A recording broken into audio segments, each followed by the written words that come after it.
Hi guys, my name is Rishabh and you are watching TC classes. तो guys, आज की video में हम देखने वाले हैं क्लास 10th। इसका देखेंगे हम चैप्टर 10 जो है आपका एरिया रिलेटेड टू सर्कल। इस वीडियो में हम इसके देखने वाले हैं इंट्रोडक्शन में हम देखेंगे कि कौन कौन से फॉर्मूले या कौन कौन से टर्म आपको आने चाहिए इस चैप्टर के लिए। ठीक है, तो स्टार्ट करते हैं इस वीडियो को। पहले हम जानेंगे सर्कल के बारे में, क्योंकि एरिया रिलेटेड टू सर्कल है तो सबसे पहले आपको सर्कल के बारे में कुछ चीज़ें पता होनी चाहिए। तो मैंने आपके लिए यहाँ पे एक लिया हुआ है सर्कल। अब इस सर्कल में क्या क्या चीज़ें होती हैं, सबसे पहले तो आप कहोगे सर इसके जो सेंटर में होता है, जहाँ से सर्कल बनता है हमारा, उसे बोलते हैं हम सेंटर। तो ये आपका है यहाँ पे सेंटर। और अगर इस सेंटर से मैं इसका एक साइड मिलाऊं और इसी सेंटर से बीचों बीच हम इस साइड को मिलाएं, तो इस पूरी लाइन को हम क्या बोलेंगे? अगर मैं इसे नाम दे दूं ए और डी, तो इस पूरी लाइन को हम बोलेंगे डायमीटर। क्या बोलेंगे?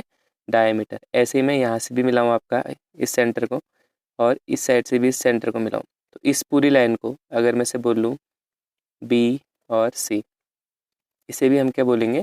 डायमीटर बोलेंगे।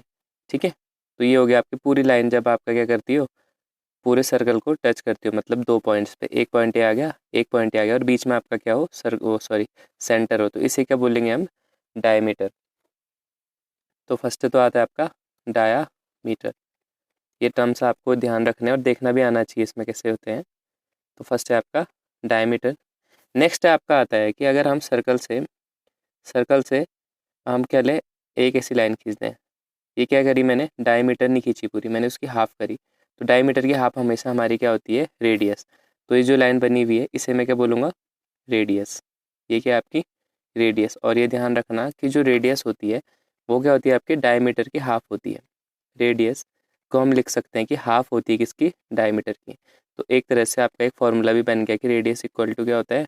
डायमीटर का हाफ, मतलब डायमीटर अपॉन 2। तो अभी कभी आपको दिया हो कि डायमीटर आपकी 10 सेंटीमीटर है, आपसे पूछ लेगी इसमें क्वेश्चन में आपको रेडियस ही हो, तो आप रेडियस कैसे निकालोगे? डायमीटर अपॉन 2 करके, तो मतलब 10/2। तो रेडियस कितनी आएगी आपकी? 5। ठीक है, ये आगे देखिए हम क्वेश्चनों में। तो समझ गए होगे आप कि रेडियस क्या होती है और डायमीटर क्या होता है। साथ साथ ही आप देखोगे कि सेंटर से मैंने एक सर्कल बनाया। तो सर्कल जैसे मैंने बनाया तो यहाँ पे मैंने रखा होगा प्रकार। प्रकार से मैंने ऐसे पेंसिल से इसे बनाया। तो ये जो आर्क बन रहा है आपका पूरा, इसे हम बोलते हैं सरकमफेरेंस। ये बाहर का जो बन रहा है आपका ये पूरा, इसे हम बोलेंगे सरकमफेरेंस। सरकमफेरेंस। अब जैसे आपने देखा होगा स्क्वायर कुछ इस तरह से होता है। तो स्क्वायर में हम क्या निकालते हैं? पेरीमीटर। इसमें निकालते हैं हम पेरीमीटर। पेरीमीटर निकालते हैं ना। और स्क्वायर की साइड कितनी होती है? 4 साइड होती हैं, बस इसमें साइड नहीं होती हैं, ये ध्यान रखना आप। ठीक है, तो इसमें हम क्या बोलते हैं इसको? जो बाहर बाहर के आपके लाइन है, जो आप सर्कल ड्रॉ करोगे, इसे बोलेंगे हम सरकमफेरेंस। तो आपका क्वेश्चन आ सकता है कि सरकमफेरेंस क्या होता है, तो वो मैं बताता हूँ उसका। तो देखो, जैसे इसमें क्या था, 4 साइडें थी, हम 4 साइडों को ऐड कर देते थे तो हमारा क्या निकल जाता था? पेरीमीटर निकल जाता था। ठीक है, वैसे इसका एक फार्मूला होता है सरकमफेरेंस का, तो वो भी नोट कर लेते हैं पे। तो सरकमफेरेंस का फार्मूला होता है आपका 2πr। अब यहाँ पे ध्यान देना कि पाई की वैल्यू आपको दी होगी तो ठीक है, नहीं तो पाई की वैल्यू रखोगे आप 22/7। और आपको अगर दी हो पहले से तो आप रख सकते हो 3.14।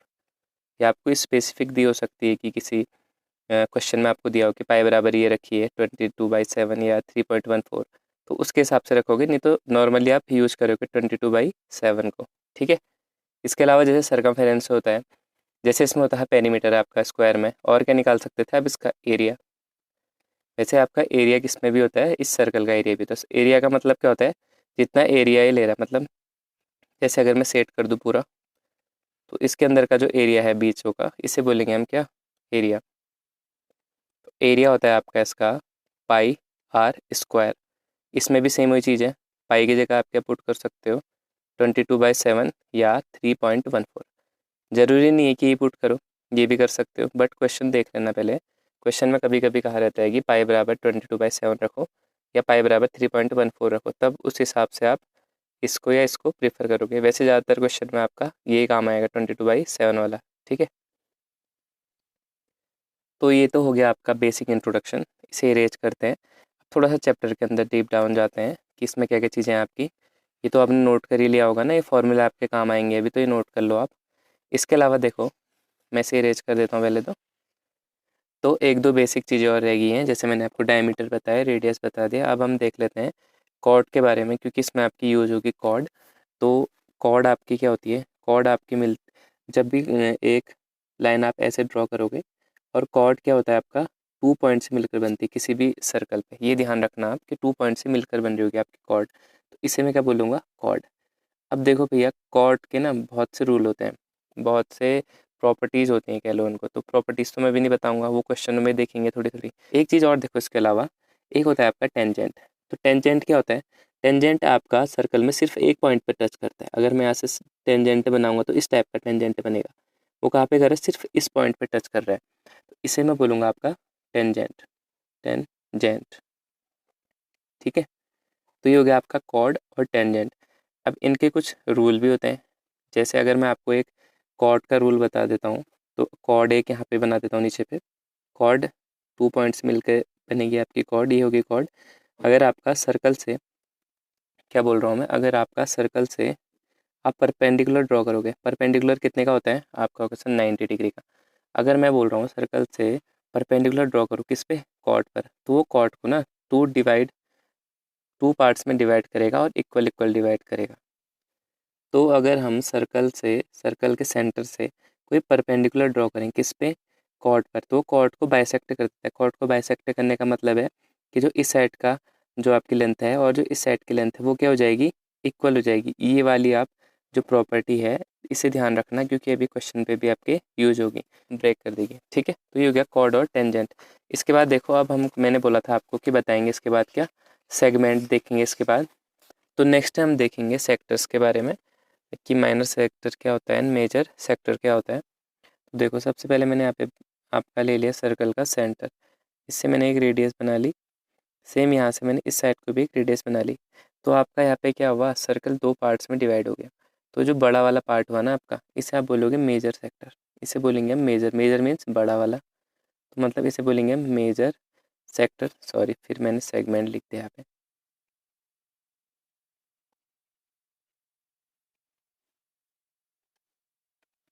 तो बड़े वाले साइड को आप क्या बोलोगे, मेजर सेक्टर, एंड जो रिमेनिंग है आपका छोटा वाला, उसे बोलेंगे हम माइनर सेक्टर, ठीक है। अब हमें इसमें पूछता है कि एरिया ऑफ माइनर सेक्टर, कि माइनर सेक्टर का एरिया कैसे निकालते हैं, इसका फॉर्मूला निकालना है। And area of major sector, और मेजर सेक्टर का एरिया बताना है, ठीक है। तो सबसे पहले, इनसे पहले तो हमें जानेंगे कि इसमें एंगल क्या क्या बनेंगे हमारे, क्योंकि एंगल के अकॉर्डिंग ही हम एरिया निकालेंगे।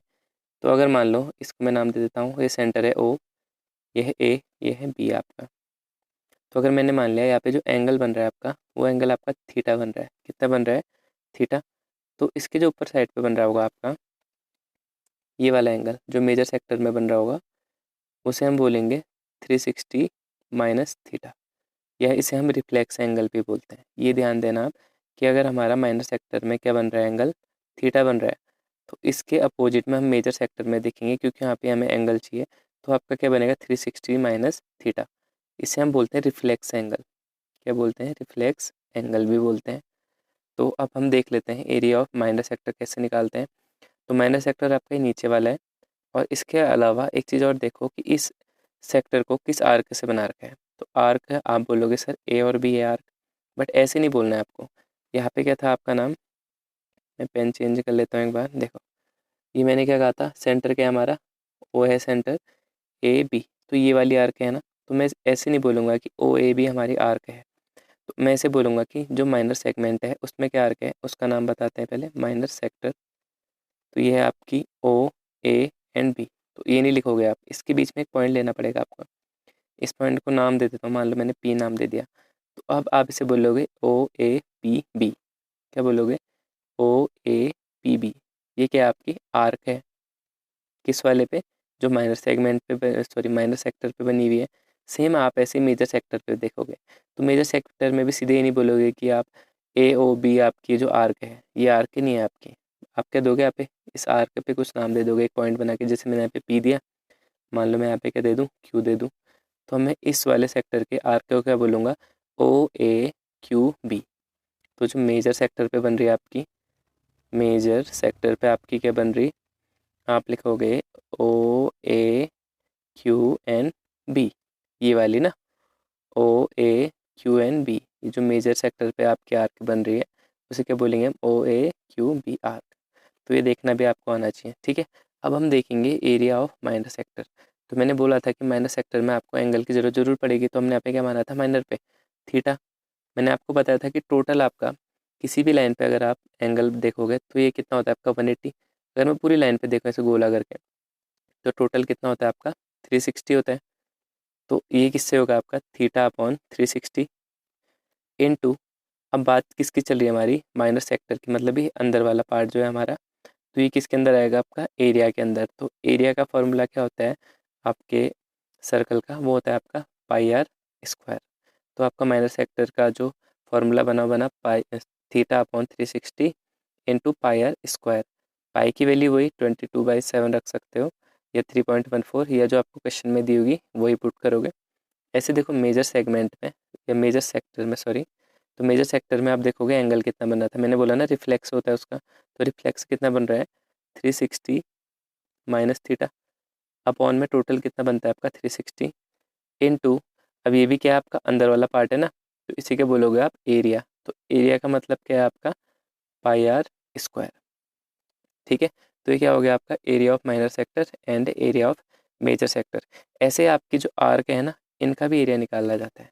तो इसको क्या लिखेंगे आप, तो इसको नेक्स्ट लिखेंगे area of arc of minor sector. तो जो माइनर सेक्टर में आपको आर्क दिख रही है, ऐसे ही area of arc of major sector, और जो आपको मेजर सेक्टर में आर्क दिख रही है, तो मैं फिर से पेन चेंज कर लेता हूँ यहाँ पे। अब देखो जो माइनर सेक्टर है ना, माइनर सेक्टर में आपके आर्क क्या बन रही है, ओ ए पी बी। तो ये वाली आर्क की बात चल रही है, ए से इस बी तक लेकर इस वाली आर्क की बात चल रही है। अब मैंने आपको थोड़ी देर पहले बताया था, जो ये पूरा आपकी आर्क बन रही है ना, जिससे बन रहा है आपका क्या, सर्कल, ये क्या होता है आपका सरकमफेरेंस होता है। तो इसके लिए भी सेम वही चीज़ है कि इसमें आपका एंगल कितना बन रहा है, आप कहोगे सर माइनर पे तो कितना बन रहा है थीटा, और कितने में से 360 में से इनटू, अब यहाँ पे हम क्या देख रहे थे, अंदर का पार्ट निकाल लेते हो एरिया, बट जो इस सर्कल पे ही बन रहा है पॉइंट, मतलब ये आर्क है ना, तो ये क्या होता है आपके सरकमफेरेंस। तो सरकमफेरेंस का फॉर्मूला लगाओगे यहाँ पे क्या, 2πr। सेम ही चीज़ नीचे भी करोगे। अब मेजर पे देखोगे एंगल कितना था 360 इंटू माइनस थीटा, तो 360 minus theta upon 360 into 2πr, ठीक है। तो ये आपको नोट कर लो कॉपी में, एंड इनको याद भी रखना, क्योंकि अभी जब हम क्वेश्चन करेंगे तो इनका यूज होगा। तो अब हम नेक्स्ट देखेंगे इसमें मेन जो है आपका सेगमेंट के बारे में। तो अब देखेंगे सेगमेंट, अब हम देखेंगे नेक्स्ट सेगमेंट के बारे में। तो सबसे पहले सेगमेंट पता होनी चाहिए क्या होती है। जब भी हम कॉर्ड बनाते हैं, हम कॉर्ड बताया था ना मैंने, किसी भी सर्कल में 2 पॉइंट से मिलकर जो एक लाइन बनती है इसे बोलते हैं कॉर्ड। तो ये क्या है आपकी कॉर्ड है। तो इससे क्या हो जाता है, सर्कल 2 पार्ट्स में डिवाइड हो जाता है। तो इस छोटे वाले को हम बोलेंगे माइनर सेगमेंट, एंड जो ऊपर है इस वाले को बोलेंगे हम मेजर सेगमेंट, मेजर सेगमेंट। तो इसमें भी सेम वही चीज़ें होती हैं जो उसमें होती थी। क्या होती थी, एरिया निकलेगा एक तो इनका, area of minor segment, and ऐसे आप निकालोगे एरिया ऑफ मेजर सेगमेंट। तो माइनर और मेजर का हमें क्या निकालना है, एरिया निकालना है। तो अब देखो माइनर का मतलब है जो ये वाला पार्ट है ना आपका, इसे रेड से या दूसरे कलर से शो कर देते हैं, तो ये आपका माइनर वाला पार्ट। तो भैया इसका क्या करना है, हमें एरिया निकालना है। अब सीधे सीधे तो ऐसा कोई फार्मूला नहीं है कि इस माइनर के लिए कि सीधे निकाल दो आप, बट आप इसकी हेल्प ले सकते हो सेक्टर की। तो सेक्टर तो हमने पढ़ लिया ना, तो सेक्टर के लिए हम क्या करें, इस वाले पॉइंट को सेंटर से मिला देते हैं, एंड इस वाले पॉइंट को हम इस वाले से मिला देते हैं। तो इसे मैं नाम दे दूंगा ओ। अगर मान लो हमारे जो कॉर्ड थी उसका नाम था ए बी, तो मैंने क्या करा, सेंटर से ओ से ए को मिला दिया, ज्वाइन कर दिया, ऐसे ही ओ को बी से ज्वाइन कर दिया। तो यहाँ पे मेरा क्या बन गया, ये बन गया मेरा एक सेक्टर। अब देखोगे आप तो ओ ए, यहाँ पे भी मैं कुछ पॉइंट मान लूँ अगर पी, तो ये पूरा बन गई ना मेरी arc A P O A B, ये मेरी पूरी आर्क बन गई। तो मेरा क्या बन गया है कि सेक्टर बन गया। ऐसे सेम ऊपर वाले के लिए भी ले लेता हूँ। यहाँ पे मान लेता हूँ मैं क्यू, ये मैंने इससे पहले ही बताया था ना आपको। तो ओ ए क्यू बी, ये भी क्या बन गया मेरा एक सेक्टर बन गया। बट अभी हम क्या देख रहे हैं, माइनर वाला। तो माइनर में देखो, तो माइनर के हिसाब से अगर मैं इस वाले का निकालना है मुझे, बट अगर मैं क्या निकाल दूँ आपका सेक्टर निकाल दूँ पूरी, तो सेक्टर में तो पूरा एरिया आएगा ना ओ ए पी बी का, इस पूरे का एरिया आएगा। बट मुझे इतना नहीं चाहिए, मुझे सिर्फ है माइनर वाला चाहिए, नीचे वाला। तो मैं क्या कर सकता हूँ, मैं इस वाले पार्ट को क्या कर देता हूँ, नेगलेक्ट, मतलब इस वाले पार्ट को इसमें से हटा देता हूँ। और ये पार्ट है क्या आपका, एक्चुअली में एक ट्राइंगल है। अगर मैं इस पूरे सेक्टर में से इस ट्राइंगल का एरिया क्या कर दूँ, हटा दूँ, तो मेरा क्या निकल जाएगा, जो माइनर सेगमेंट है नीचे वाला। तो इसका फॉर्मूला हम लिखेंगे, तो कैसे लिखेंगे, तो आप कहोगे सर क्या कर दो, एरिया ऑफ माइनर सेगमेंट, जो एरिया था आपका क्या माइनर सेगमेंट का, उससे क्या कर देंगे हम, इस वाले ट्रायंगल का एरिया क्या कर देंगे, माइनस कर देंगे, माइनस एरिया ऑफ ट्रायंगल। ठीक है, इसका एरिया हमने क्या कर दिया, यहाँ से हटा दिया। किसका एरिया, ओ ए बी, जो ट्रायंगल दिख रहा था इस वाले से। तो मेरा सिर्फ कितना पार्ट बचा, ये नीचे जो माइनर सेगमेंट था हमारा। ठीक है, अब नेक्स्ट देखो एरिया ऑफ मेजर सेगमेंट। अब नेक्स्ट देख लो एरिया ऑफ मेजर सेगमेंट। अब इसमें क्या करोगे, इसमें आपको क्या करना है, आप क्या करोगे, पूरे सर्कल का एरिया निकालोगे। क्या करोगे, पूरे सर्कल का एरिया निकालोगे, और उसमें से माइनर वाला क्या कर दोगे, माइनस कर दोगे। ठीक है, इसका क्या लिखोगे आप, पाई आर स्क्वायर। पूरे का आपका एरिया क्या होता है, पाई आर स्क्वायर। और पाई आर स्क्वायर में से अगर मैं माइनर का जो एरिया है इसको क्या कर दूँ, माइनस कर दूँ। ठीक है, तो मैं यहाँ पे लिख सकता हूँ area of minor segment. Minor segment का क्या कर दूँ, एरिया को माइनस कर दूंगा, तो मेरा क्या निकल जाएगा, ये ऊपर वाला बचा पार्ट मेजर सेगमेंट वाला। ठीक है, तो आई होप आपको ये भी समझ में आ गया होगा। तो इस वीडियो में मैंने आपको इसके जो बेसिक कॉन्सेप्ट थे, बेसिक जो इसके फॉर्मूले थे वो सारे बता दिए। इसके अलावा भी काफ़ी फार्मूले लगेंगे, वो हम जब क्वेश्चन करेंगे तो उसी समय भी देख लेंगे। ठीक है, तो अब मैं मिलूँगा आपको अगली वीडियो में इस चैप्टर की एक्सरसाइज के साथ। तो तब तक के लिए पढ़ते रहिए, खुश रहिए, बाय।